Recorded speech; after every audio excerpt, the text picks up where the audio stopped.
One of the most popular Ghanaian street breakfast is hausa koko, and in today's video that is what I'm going to share with you. This is paired with your buffet, which is also known as puff puff in Nigeria. It can be paired with your pinkansu, kose, known as akara in Nigeria. It can also be paired with any type of bread. It can be tea bread, wheat bread, which I have all the recipes on my channel, or any bread that can be fried. Okay, without wasting much of your time, let's get started. We are just going to wash our millet very well. I just finished doing the voiceover and not knowing I did not save the voiceover, so I had to do it again. That is just by the way. Now the quantity is 2 pounds, and we are going to wash this very well. If today is the first time here, my name is Lena and welcome. We do easy and healthy recipes here. So if that is the content you love, please do not hesitate to subscribe or follow for more videos.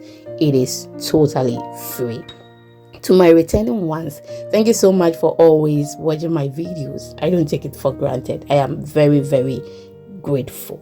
So with your millet, we have a lot of stones in there, depending on where you bought it from. Okay, maybe some places you may not see stones in it a lot. Okay, but with this, it contains a lot of stones, so I'm just going to pick everything out.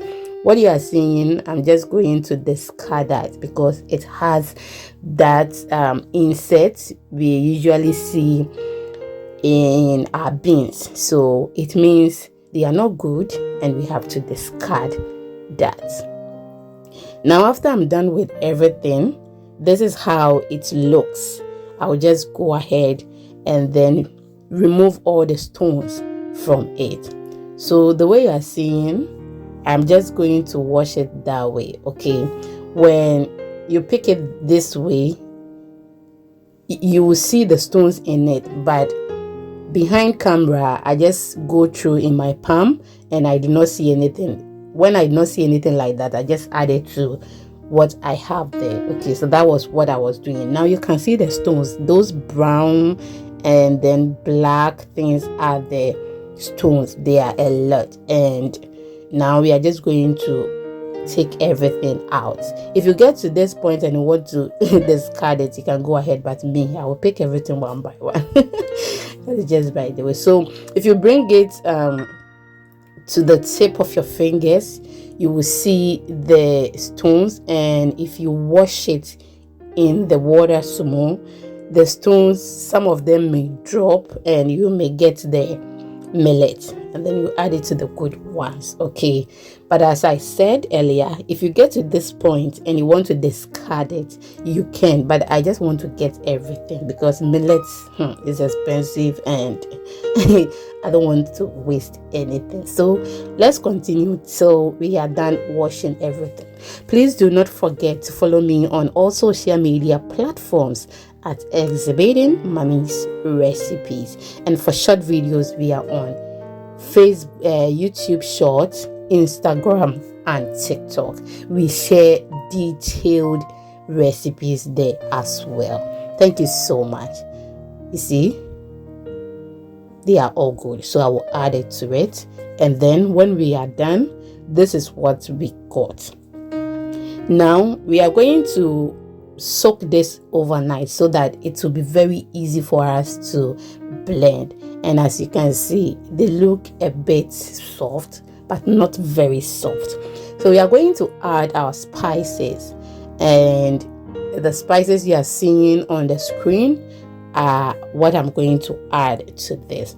Should it is too much for you, you can reduce the quantity. Okay, so add it according to how you want it. Okay, now I'll just go ahead and then add some water to it and then go and blend it very smooth, and when I'm done I will get back to you because I don't want the video to be very long.